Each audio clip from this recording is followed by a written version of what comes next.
bilan économique 2026 recettes yi egg nañ ñeenti téeméer ak juróom-ñaar fukk ak juróom-ñaari milliards yu toftalu ci waxu Cheikh Diba ministre des finances di dikkaat ci exécution budgétaire bi nga xam ne xaw na yeex tuuti promulgation code électoral Diomaye satisfaire na Pastef loolu mooy titre Walf Quotidien Tribune ne amatul benn jiixi jaaxa benn xel ñaar gannaaw juróom-ñaari fan tribune moomu sax di intéressé wu ci congrès Pastef ak xëtam bu njëkk Ousmane Sonko en pole position Pastef ak i pexeem diggante tension ak Diomaye ak ay orientation yu bees ci wàllu politique réunion ci kër Ousmane Sonko coulisses yi nga xam ne moom moo enflammé lii di toile bi titre boobu moo nekk ci xët bu njëkk bu info Sonko Diomaye Pastef naka la ab simple réunion mën a indee yi wax ci réseaux sociaux yi ak ci langue politique yi Madiambal Diagne di yëngal benn gis-gisu complot bu Diomaye jëmale ko ci Ousmane Sonko Madiambal Diagne moom sax suñu ko sukkandiko ci moom mën na am kii di premier ministre démissionné kii di Ousmane Sonko démissionné ci poste premier ministre am mën nañ ko jàng si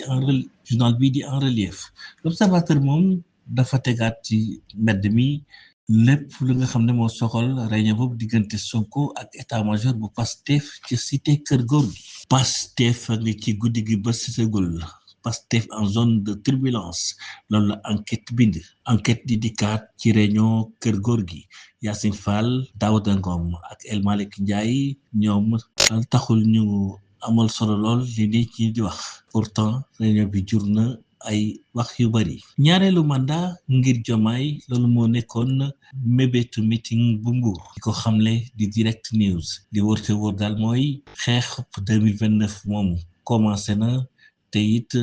dana yëngal lool lii di langue politique gi arrestation bu Pape Malick Ndour sujet bi intéressé na lool ëttu yéene kay PMN yóbbu nañu ko kaso loolu lañ jàng ci xët bu njëkk bu l'évidence Pape Malick Ndour yóbbu nañ ko kaso APR di joxoñ Sonko di wax na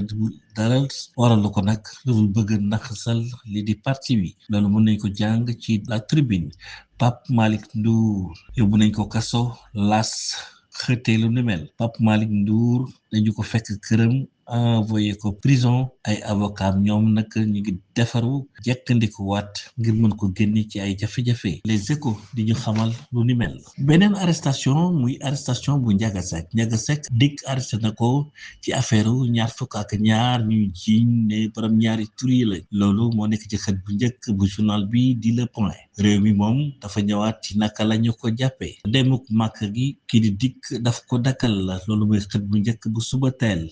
Ndiaga Seck dikk moo ko arrêté booba mu ko fekkoon nag muy waaji dem Makka critique yokk ci lu ni mel Ndiaga Seck daanu na indépendant xëtee lu ni mel dikk mi ngi ko arrêté Ndakaaru yóbbu ko Linguère source a xamle lu ni mel teg bi ñu ko teg la ko nag ngi ñëw gannaaw bu commissariat bu Linguère lancé woon lu ñu duppee avis de recherche Ndiaga Seck bu Pastef jege Ousmane Sonko arrêté nañ ko xët bu njëkk bu tribune di ñu xamal ne moom daañu ko transféré moom Ndiaga Seck Linguère defere ko ci altine ji ci parquet bu Louga Ndiaga Seck daanu na loolu la grand panel xëte libération di kat ci aveu yi nga xam ne nag moom moo daaneel Ndiaga Seck gannaaw biñ ko écroué ci dossier bi gannaaw nga xam ne nag ay partenaire am lañ dañ ko tuumal Amadou Niang am ñaar fukki at ak juróom-ñeent di charretier ale daaf juróom benn fukki at di ab sàmm ak Mbaba Ñing 33 ans moom di ab acteur événementiel Amadou Lamine Dia am ñeent fukki at ak juróom-ñeent nag moom dafa waxoon ne dafa may penchant maanaam dafa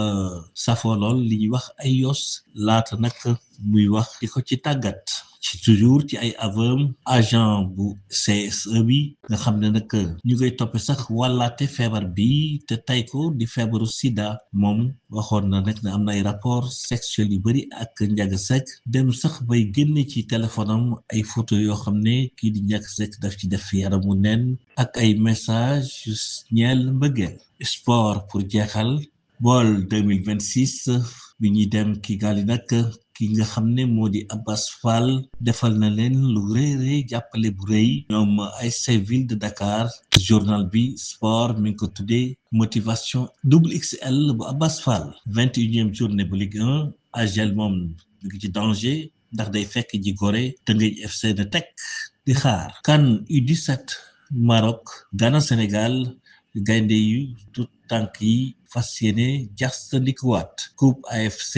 Al Nassr Gamba Osaka 17h45 lay doon. Sadio benn jéego rek moo te mu nekk ci kaw asamaan si.